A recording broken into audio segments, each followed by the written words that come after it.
Spider's back for the second session, okay? And it's going to be on the, potential 10th expansion team for Halifax, Nova Scotia, Canada, and what Randy Ambrosie's doing to make it happen, or lack of. And like I said, I was going to read, and by the way, as well, I got a clipping to show you when he was just recently on last week when he was in BC for the West semi-final against the Stampeders, and BC clobbered them. He was on the radio station, and I'd like to hear his comments about when he's asked about expansion. Okay, but before I do that, I want to read Eric McLeod's, like I said, comments, and I was going to say, subscribe please, and thanks for all the support, and my big increase in viewership. It's all because of you people. Thank you so much. And actually, this ties in my last session, but the next one ties in to my session I'm doing now, so it's really, really good that they both tie in. So where we left off for the last session, this is a comment by Eric McLeod, and I'll read it to you. One of my good fans. It's well written here. He says, very well said. I notice you call out the Canadian ratio and the Canadian Players Association in a lot of the posts. I do the exact same thing. If only we had a dozen or more people who brought it up on a frequent basis, it would be impossible for the CFL and the media to ignore. See, that's the thing. And he says they're basically cowards. The cowardness. The cowardness, that's a hard word, in the country, in our country, Canada, beyond belief, when it comes to saying no to the Canadian old lineman lobby. And it's true that they're basically controlling the Canadian Players. So they're they are the Canadian Players Association, carefully selected, and they also are controlling and the CFL, running the CFL basically into the ground, by the way.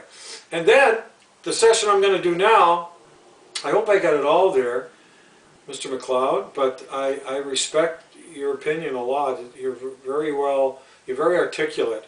I'll say that much. You are excellent. Analysis of all this. Now my next video, and that one was on the Canadian race, so forth. I said 70% of the teams in the CFL aren't competitive, and it's because of the Canadian race, so that's why he made the comment on that video. That was my second to last video that I did. And then my last video I did was the CPL Halifax Wanderers CEO said touchdown Lang at St. Mary's came down, the makeshift stadium, because the CFL would never make it in Halifax, which was a lie.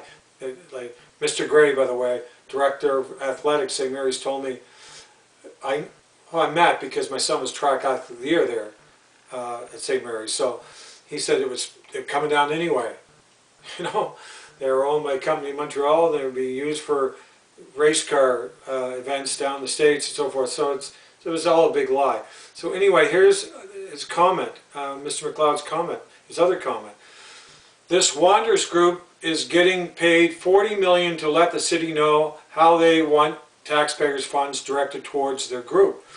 Nobody else is getting this, and no pro soccer are not being, and pro soccer are not being undeserved in this region.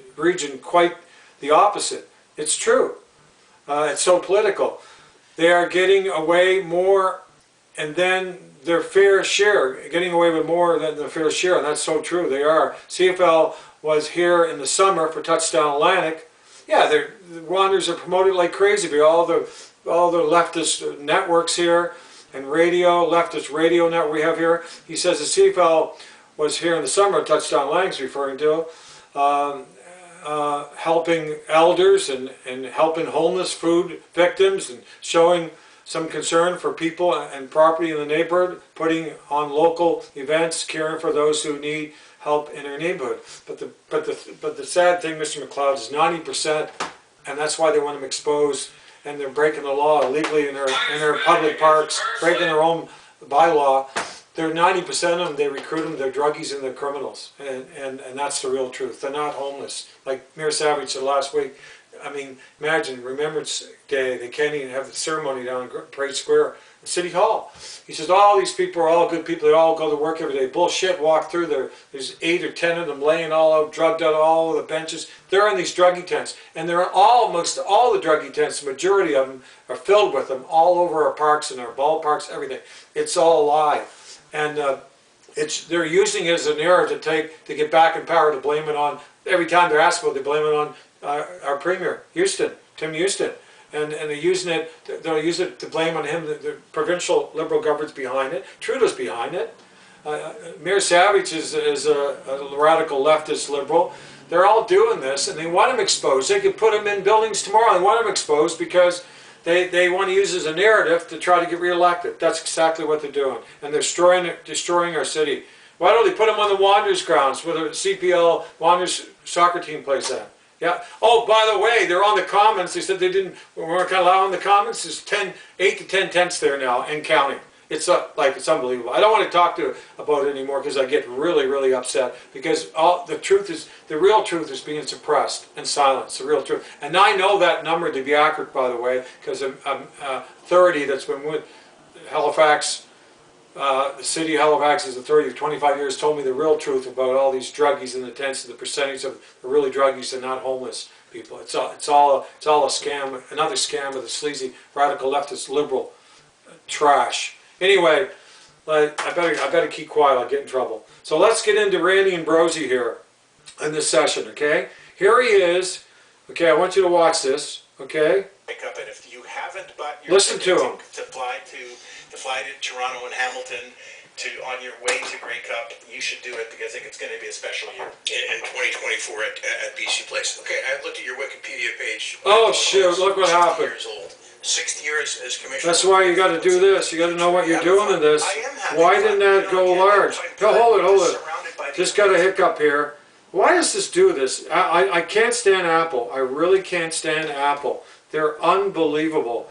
Maybe you'll just listen to them. We don't have to hear them, do we? I mean, see them? We don't have to see them.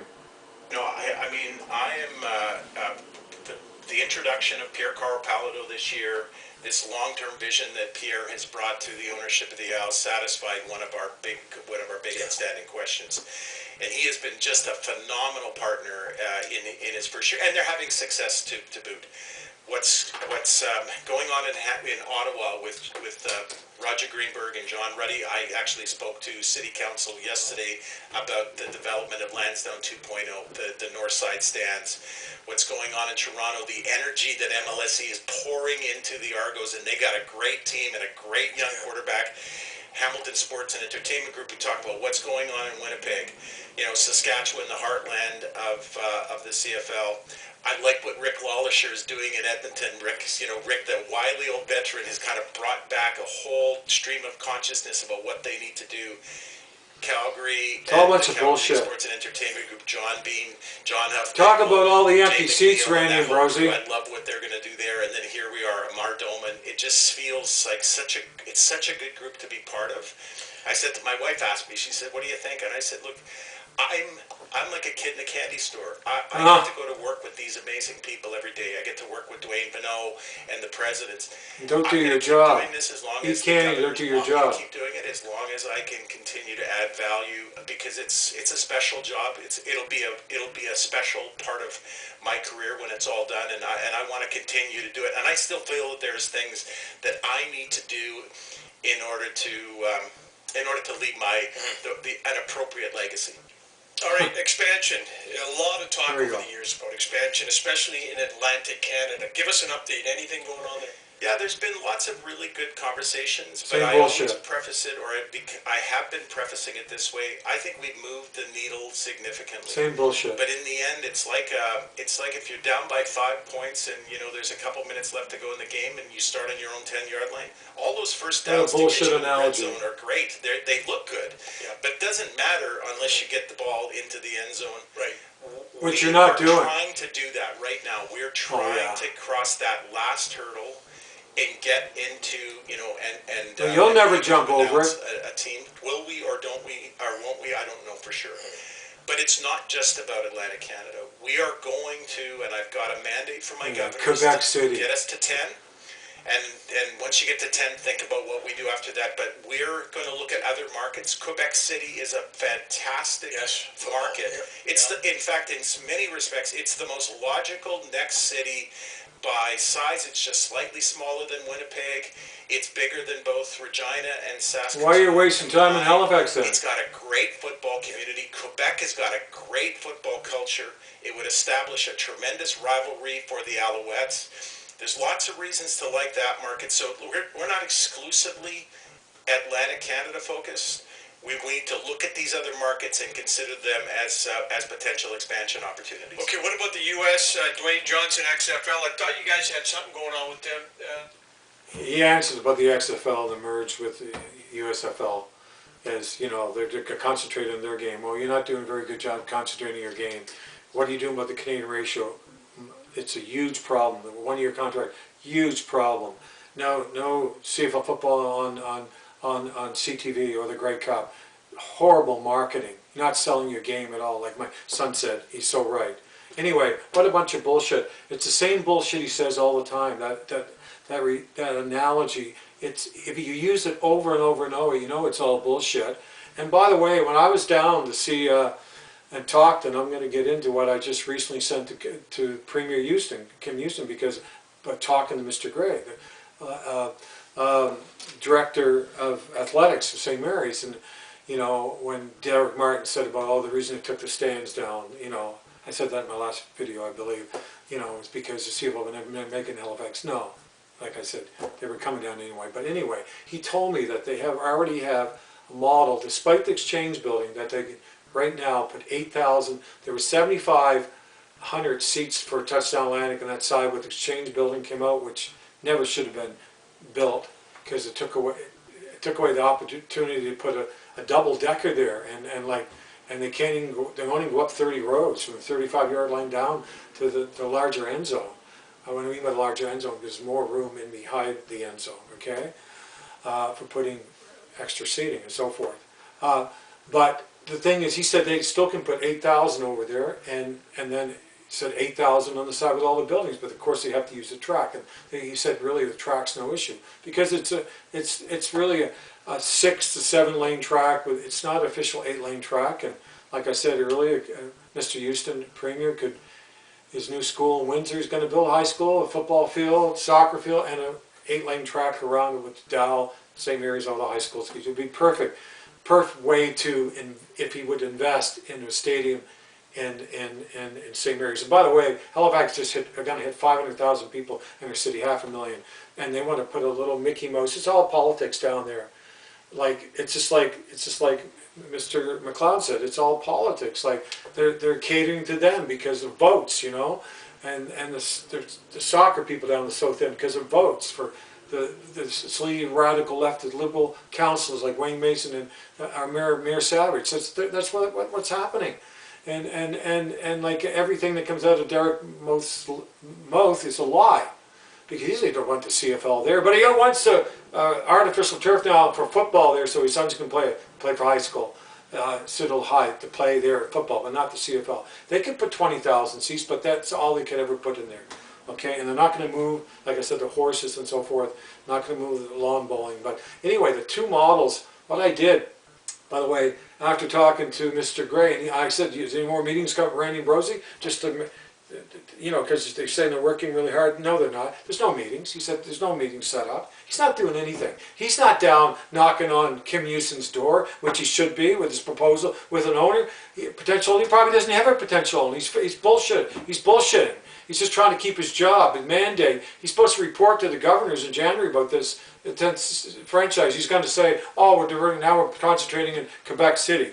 And they don't even want CFL there because they're Rouge et Or. They want to keep, you know, they don't want CFL to compete with them because it's a separatist province, right?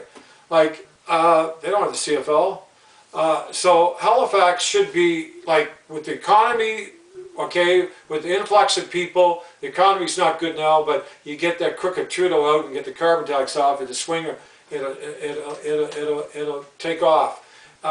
What an opportunity to build. And by the way, the two things I sent to Mr. Kim Houston, our Premier, one model was the basic Mr. Gray, athletic director for St. Mary's, his model, which they're actually CFL would be looking at. That's why the makeshift state, that wasn't their model. It's 8,000 in each side, okay, and that's using the buildings. I mean, where the track is up over, you know, where the alumni lounge is, where that patio comes out. I mean, they'd probably have to take that equipment room down, and things would probably have to be removed there. But they could do like upper and lower bowl there, right up over the buildings. They'd have to have a concourse there. They have to have permanent washrooms and concessions. And I had this all laid out to them. So I presented them that model, the basic model, to Kim Houston, and then I worked hard on the model that could potentially host a Grey Cup game. And this was what the model was. And basically, Touchdown Atlantic, if you remember, okay, where the main stands were, okay, from the 35-yard line down, okay, and I could see a picture of this, but I want to keep talking though. I want to keep talking. But from the 35-yard line down, excuse me, they're limited there to 30 rows because the Exchange building coming out. It comes right out to the 35 or close to the 40, but they still can put 30 rows. He even said that. And I went down there recently to look what they're doing. They got a concrete like slab pad out front of the Exchange where there's two doors that go into it, and that side where the stadium was, the makeshift stadium, but they can still come up, and they already got it, actually, what they've done, the landscaping of the design right now, ready to go to build. Seriously, you'd have to get down there and look, but he told me that, Mr. Gray, too. It's ready. The infrastructure is all there. It's all ready to go. It's not like the Wanderers grounds. Everything's, they have plumbing, water, everything's there. Everything is there. The field's there. The artificial turf, like almost worth $2 million, like the Minnesota Viking NHL field, artificial turf. They got dressing rooms. They have everything, meeting rooms. They have offices. They have everything, weight room, they have cafeteria, they have everything there. So that would be the basic model, but the more jazzed up model would be this model. And what it would be 8,000 to 9,000 seats on the building side with an upper and lower bowl, okay, going up over the buildings, and partial roof I put in as a proposal that could come in over the seating, but that depending on cost. So basically what I did, the first basic model, and the basic model too also had a jumbo screen, okay, video screen. It also had skyboxes, okay, on the main side, and press boxes on the other side where the buildings are. So I put, okay, and some seating in the smaller end zone where the score clock is. The old score clock and screen, video screen, that would have to be removed, and a new video screen put down in the party zone. Okay, and that would be the party zone. So you could put another 2,000 or 2,500 in there, and 2,000 or 3,000 on the other side. So we're bringing it up to, he had like 16, but I'm bringing it up to more like 18 or more permanent seats in my first basic model. Okay, and it could even go to 19 or 20, but and the second better model, I saw a much better model that would be able to host a Grey Cup game, possibly, and a good chance if it's designed architecturally and right and engineered right, it could easily. So what basically it is, it's similar to the same model as the basic model, but on the main side where the Exchange building comes out, where you can only do 30 rows, that would be 30 rows. Would be like an open concourse there that would go right into the concourse that would be between the lower and upper bowl, actually the upper deck hangar that would come out over the lower bowl, okay? So you could go up a total of 50 or more rows there, and it rounded on the corner, and then you could put more seats there, another 25 or 30 around that. So you could come up with, on that main side, you could do probably 10,000, over 10,000 on that side, and 8 or 9 on the other side. You could actually make it larger on the other side where the buildings are. So you could get And with the end zone, not counting the party zone, but you could get probably 20 to 22,000.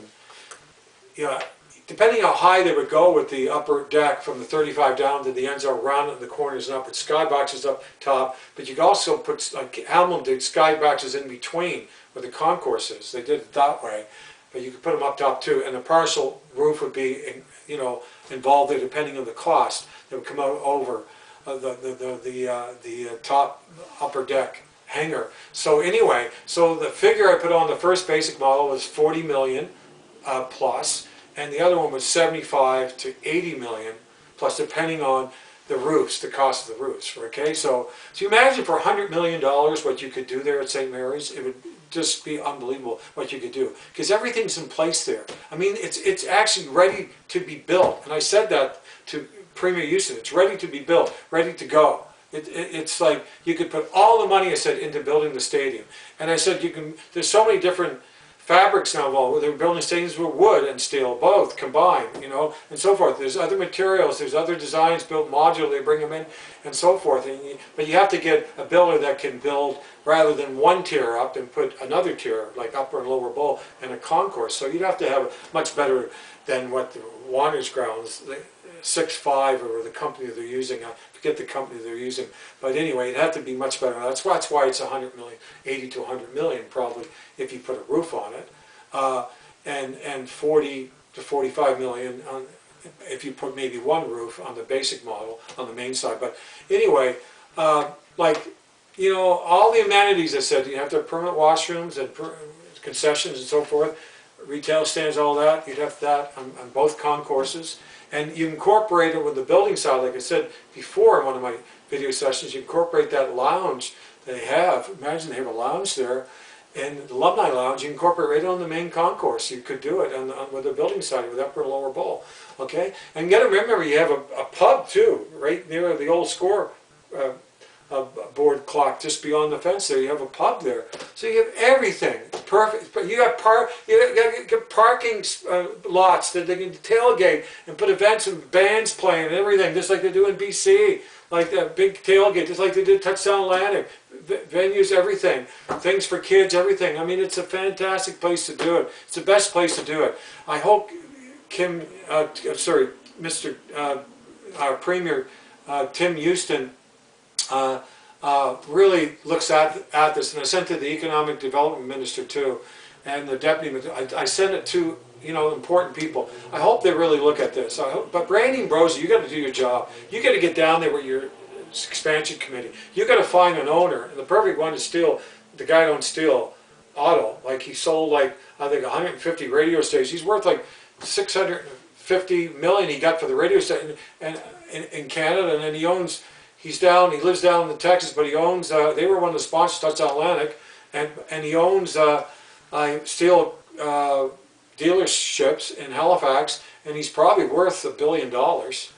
You know, he could put money in the stadium. They need an owner like that. They need somebody with deep pockets, okay, to get involved with it. But it's got to be built right. And by the way, the second model, okay, based on the permanent seating with back seats, by the way, back seats. Nice to have cups too. I didn't mention that, but back seats.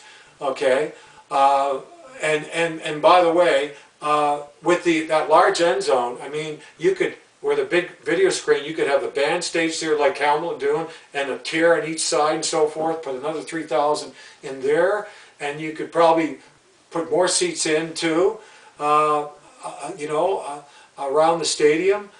There's probably, in the corners for sure, you could put more seats.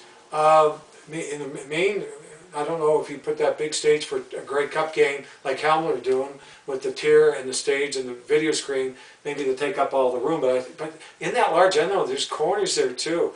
There's always room to put more seats, but you could get up to, in the proposal I said you could get up to 30,000 plus at St. Mary's, despite the Exchange building. You can do it. You can do it. It can be done. You need a good architect. You need to hire a really good architect to know what he's doing. Really, because you're using all the track, and you go up over. Similar to what in McGill Stadium. You look at McGill Stadium, it would be similar to McGill Stadium, but it'd be more moderate. okay? And be a modestly moderate CFL model stadium. There could be multi-purpose except for track and field. But for soccer, too. I mean, they could do the same thing that BMO's doing. They could take the permanent lines off and do it. But you have to have logos. You have to have logos in the end. That's the CFL. Come on. And I hope they put the Grey Cup logo. I said it to the COO of Hamlin. So you better have that beautiful Grey Cup logo like they always did at center field. Not that ugly CFL Grey logo. I hate to say it, but it's ugly. Okay, right there. You see it above me. Right here. It's ugly. It's ugly. That has to go. Randy and Brosy, come on. Get with the program. And get with the program and start marketing. And start, come on, you got to do a better job. You need my CFL Red Zone rule. Okay, you got to get rid of the one-year contracts. You got to get rid of the Canadian rights to allow the best available players to play in the CFL. And a minimum of two they have to be guaranteed. The contracts are 2 years, and they can't get out of them. Okay, you sign a you can't get quarterbacks can't get out. They signed a 3 year. They can't get out of that. There's no such thing as a 1-year contract. That has to go. That has to go. My CFL Red Zone rule has to be brought in. The Grey Cup's got to be shown on CTV. CFL football every week's got to be shown on CTV. It has to happen, okay? And I mean the USFL with their merge, you know, Randy Brosy, you got to get off. You know, come on, get moving. He just doesn't. He doesn't seem like he's all hot air. Get your ass down here in Halifax, okay? And set up a. He said he met our premier. Houston at a Christmas party. Well, what have you done since then? Anything? Have you arranged a meeting? You're not going to get a potential owner, okay, or a conditional franchise unless you get a stadium built. You know that. If you can get a stadium built, okay, at St. Mary's, you can get a potential. It'll work in unison. They'll happen at the same time. But you're not doing anything but blowing hot air and a bunch of bullshit, like, you know, repeating yourself over and over and over. Come on, get with the program, Ambrosio. I'm telling you. Like, anyway, we need a commissioner that's got to be, like, we need Mark Cohen back. We need Mark Cohen back as a commissioner. Seriously, we need him back. Look, when Mark Cohen was commissioner, he said he'd never allow 1-year contracts. 2 years minimum, okay? And quarterbacks couldn't get out of their contract. They signed a 3-year contract. They couldn't get out of it.